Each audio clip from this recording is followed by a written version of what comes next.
Assalamu alaikum, everyone, and a very warm welcome. Today we're going to dive into a truly fascinating text that's over 1,400 years old. It starts with a very practical, almost political problem that came up right after a battle, but it quickly pivots into something much, much deeper about the very heart of faith itself. So, think about it for a second.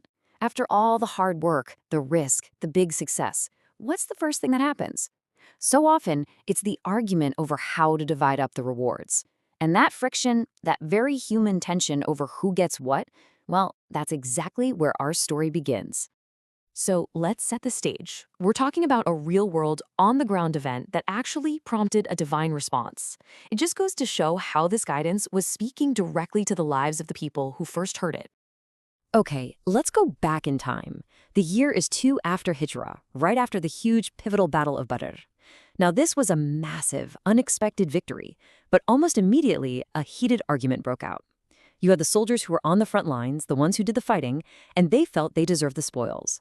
But then you had the men who guarded the camp, who protected the Prophet, peace be upon him. They argued, hey, our job was just as important. And they had a point. It was a real stalemate.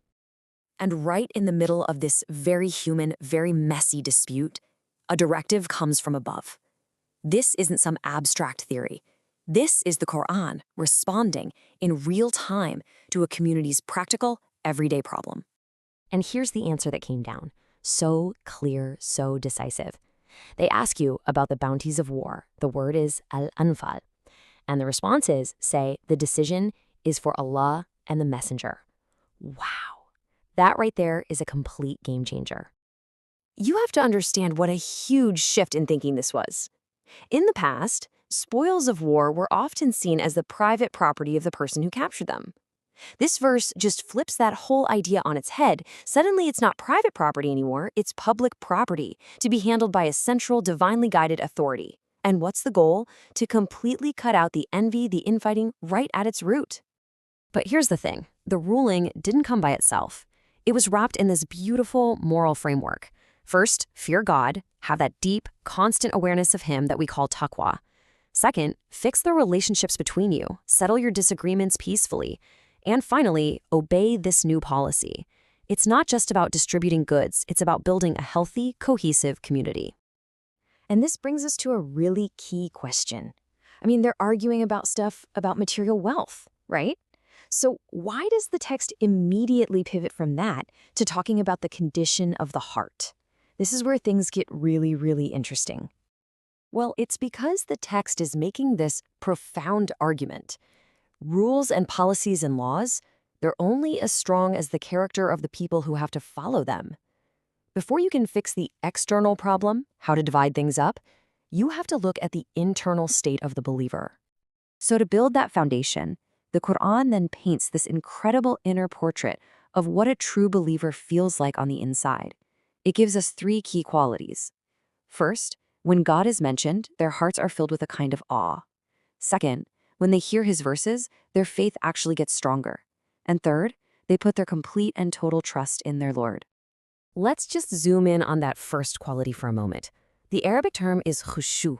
Now, this isn't fear, like being panicked or terrified, not at all.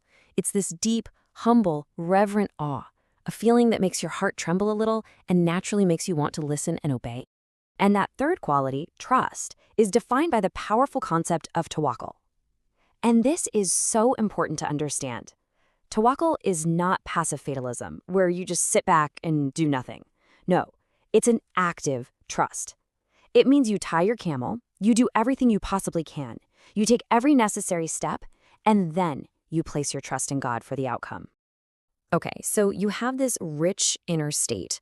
But as we know, faith isn't just a private feeling locked away in your heart. It has to show up. It has to manifest in the real world through actual, observable actions. And the Quran gives us 2 pillars of that practice. First, they establish regular, consistent prayer. That's their direct line to God. And second, they spend from what they've been given. Do you see the beautiful connection here? They're not hoarding the spoils of life. They're channeling those blessings back out into the world, proving that they trust God is the ultimate provider anyway. So, after laying out the policy, the inner state of the heart, and the outward actions, the text concludes with this powerful, incredible promise for those who actually embody this complete picture of faith. I mean, just listen to how validating this is. After describing this whole person, the internal state and the external actions, the text says, those are the believers truly. It's such a powerful confirmation. It's not just about saying you believe, it's about this complete integrated way of being. And what is promised to them? 3 incredible things. First, high ranks, darajat, with their Lord. Second, forgiveness, maghfirah, for all our human flaws.